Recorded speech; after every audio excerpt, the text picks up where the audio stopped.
বাঁকুড়াতেও প্রকাশিত হয়েছে এসআইআর এর চূড়ান্ত তালিকা, যেখান থেকে তথ্য পাওয়া যাচ্ছে মোট 1,35,000-এর নাম বাদ যাচ্ছে, এরকমই কমিশন সূত্রে খবর।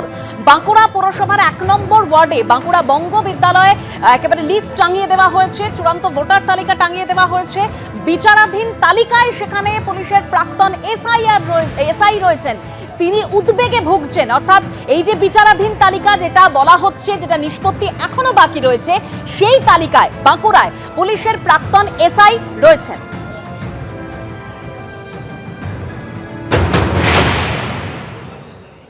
হ্যাঁ, আমি তো বললাম যে আমি যে আপনার এখানে লিস্ট দেখতে এসেছিলাম, আমারটা দেখাচ্ছে আন্ডার প্রসেস।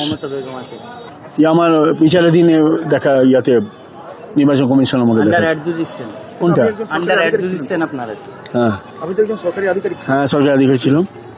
নামের পদবীর জন্য, ভুলের জন্য এটা, এবং সরকারিভাবে 13 নম্বর নথি যেটা আমাদের নির্বাচন কমিশন, মাননীয় নির্বাচন কমিশন দিয়েছিলেন, সেটা আমি পিপিও জমা করেছি। কতটা চিন্তার মধ্যে রয়েছেন? আমি উদ্বিগ্নের মধ্যে আছি। আমি এখন কি করবেন? এখন অপেক্ষা ছাড়া আমার কোনো উপায় নেই, আর কি করার আছে আমার। ঠিকই আছে, আমার তো নাম আছে ভোটার তালিকায়, কিন্তু ওই কিছু জনের দেখতে পাচ্ছি আন্ডার অ্যাডজুডিকশন হয়ে আছে, তারা এখন একটু উদ্বিগ্নের মধ্যে রয়েছেন। অফলাইনে কিন্তু চূড়ান্ত ভোটার তালিকা মানুষজন দেখতে পাচ্ছেন, আর ইতিমধ্যেই বাঁকুড়ায় কিন্তু রীতিমতো ক্ষোভ প্রকাশ করছেন মানুষ। 1,35,000 ভোটারের নাম বাদ গিয়েছে। কিন্তু অবশ্যই কলকাতার খবরে নজর রাখবো, কারণ ভবানীপুর বিধানসভা কেন্দ্র মুখ্যমন্ত্রীর কেন্দ্র, এবং সেখান থেকে এবারে অর্থাৎ চূড়ান্ত ভোটার তালিকায় 2,234 জনের নাম বাদ গিয়েছে। আর এর আগে অর্থাৎ খসড়া যে ভোটার তালিকা, সেখানে বাদ গিয়েছিল 44,787 জনের নাম। আর এই নিয়ে এখনো পর্যন্ত টোটাল যদি দেখেন, তাহলে 47,111 জন ভোটারের নাম ভবানীপুর বিধানসভা কেন্দ্রে বাদ গেল। আর তারই মধ্যে আন্ডার অ্যাডজুডিকেশন এখনো কিন্তু রয়েছে আরো 14,154 ভোটারের নাম।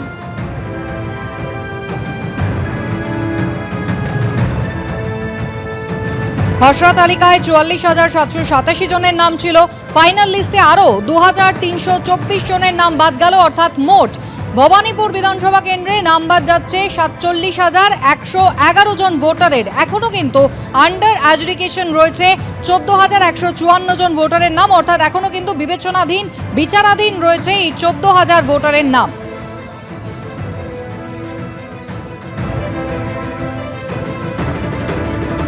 ইতিমধ্যেই আপনারা জানেন, খসড়া তালিকায় পশ্চিমবঙ্গে 58 লক্ষের নাম আগেই বাদ গিয়েছিল। আর নতুন করে জানা যাচ্ছে নির্বাচন কমিশন সূত্রে খবর, আরো 7 লক্ষ নাম বাদ যাচ্ছে। অর্থাৎ সংখ্যা কিন্তু বেড়ে দাঁড়াচ্ছে 65 লক্ষেরও বেশি। আর কিছুক্ষণের অপেক্ষা, বিকেল 4টে সিইও দপ্তরের সাংবাদিক বৈঠক হবে। অর্থাৎ যেরকম আপনাদের সামনে তথ্য তুলে ধরছি, কোথায় কত নাম বাদ যাচ্ছে, একবার আন্ডার অ্যাডজুডিকেশন যে তথ্য সামনে আসছে, অর্থাৎ 3টে ক্যাটাগরিতে এই লিস্ট বেরোচ্ছে, অ্যাপ্রুভড, ডিলিটেড এবং আন্ডার অ্যাডজুডিকেশন। সেখানে ভবানীপুর কেন্দ্রের তথ্যটা রাখবো আপনাদের সামনে, যেখানে 14,154 জনের নাম আন্ডার অ্যাডজুডিকেশনের মধ্যে রয়েছে। আন্ডার অ্যাডজুডিকেশনের মধ্যে কলকাতা বন্দরের সংখ্যাটা হচ্ছে 32,378, রাসবিহারীর ক্ষেত্রে যেটা 8,157, আর বালিগঞ্জের ক্ষেত্রে 23,968। মুখ্যমন্ত্রীর কেন্দ্র ভবানীপুরে এখনো পর্যন্ত যা তথ্য, যে নাম বাদ যাচ্ছে 47,111 জন ভোটারের। ফাইনাল লিস্টে আজকে যে লিস্ট বেরিয়েছে, সেখানে 2,324 জনের নাম বাদ যাচ্ছে। খসড়া তালিকায় নাম বাদ গিয়েছিল 44,787 জনের, অর্থাৎ এখনো পর্যন্ত সংখ্যাটা হলো 47,111।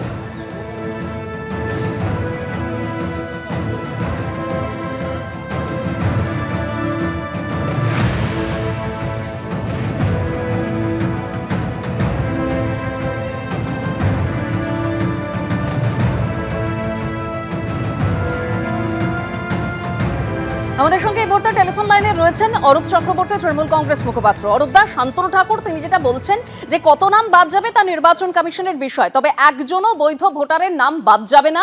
কেন্দ্রীয় সরকারের পক্ষ থেকে আশ্বস্ত করছি, 31শে ডিসেম্বর 2024 পর্যন্ত যারা ভারতে এসেছেন তাদের কাউকে বাইরে পাঠানো হবে না, ভারতীয় নাগরিক হয়ে তারা থাকবেন। দেখুন, ভূতের মুখে রাম নাম শুনতে তো আমরা অভ্যস্ত নই, কিন্তু এই শান্তনু ঠাকুরের এই দাবি তো কার্যত ভূতের মুখে রাম। উনি জানান একটুখানি উত্তর 24 পরগনা, উনি যে জেলা থেকে, যেখান থেকে উনি সাংসদ হয়েছেন, সেই বনগাঁ লোকসভার মধ্যে কতজন মতুয়া সম্প্রদায়ের মানুষের নাম বাদ গেছে। তপশিলি জাতি উপজাতির মানুষ ভক্ত, পাগল, দলপতি, গোসাই, মতুয়া সম্প্রদায়ের মানুষ যারা ঠাকুর বাড়িকে শ্রদ্ধা করেন, দুবেলা ওখানে গিয়ে প্রণাম করেন, যেই মানুষগুলো রিলিজিয়াস পারসিকিউশন হয়েছে, শরণার্থী হয়ে এপার বাংলায় এসছেন এবং ন্যাচারাল প্রসেসে ভারতের মাটিতে ইন্ডাক্টেড হয়ে গিয়ে ভোট দিয়ে শান্তনু ঠাকুরকে কেন্দ্রের মন্ত্রী করেছেন। বনগা, বাগদা, রানাঘাট, গাইঘাটা এই অঞ্চলগুলোতে, কল্যাণী, কাদের ভোটে বিজেপির এই বারবারন্ত? সবচেয়ে বেশি নাম উত্তর 24 পরগনা এবং নদিয়ায় বাদ গেছে মতুয়া সম্প্রদায়ের মানুষের নাম। আজকে উনি এসে কর্তি পড়াচ্ছেন, ক্ষতে প্রলোভ দিচ্ছেন। আর সেই মানুষগুলো যাদের এই 2 মাস ধরে যাদের চিন্তায় ঘুম উড়ে গেছে, যারা আজকে, আমরা তো তৃণমূল প্রথম দিন থেকে বলেছিলাম কোনো বৈধ ভোটারের নাম যেন বাদ না যায়।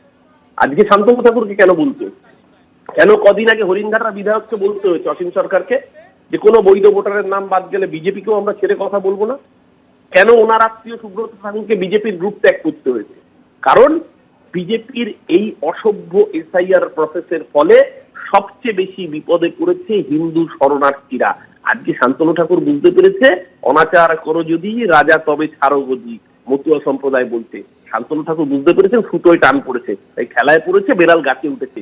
কিন্তু বাংলার মানুষ ভুলেনি, আসামে এনআরসি করে বাঙালিদের উপর অত্যাচার যারা করেছিল তার নাম ভারতীয় জনতা পার্টি। আর এখানেও এই এফআইআর কাজ করে যারা বাঙালিকে, বৈধ ভোটারকে যারা বেনাগরিক করার চক্রান্ত করছে তাদের নামও ভারতীয় জনতা পার্টি। এই নির্বাচন বুঝিয়ে দেবে মতুয়াগঞ্জ যেটা বিজেপির দুর্গ ছিল, সেই দুর্গে বিজেপির নাম ও নিশান মুছিয়ে দেবে বাংলার মতুয়া সম্প্রদায়, সাধারণ আদিবাসী, এসসি এসটি, তপশিলি জাতি উপজাতির মানুষরা, যাদের ভোটে বিজেপির এবার সেই দুর্গে ফাটল শুধু ধরা নয়, এমন অবস্থায় না পাবে যে বিরোধী দল হতে গেলে যে 30টা আসন প্রয়োজন, সেই 30টা আসন পর্যন্ত বিজেপির কপালে জুটবে না। সেটা বুঝতে পেরেছে বলেই শান্তনু ঠাকুরের এই বিলম্বিত বোধোদয় কিন্তু এতে চিড়ে ভিজবে না। এবিপি আনন্দ, এগিয়ে থাকে, এগিয়ে রাখে।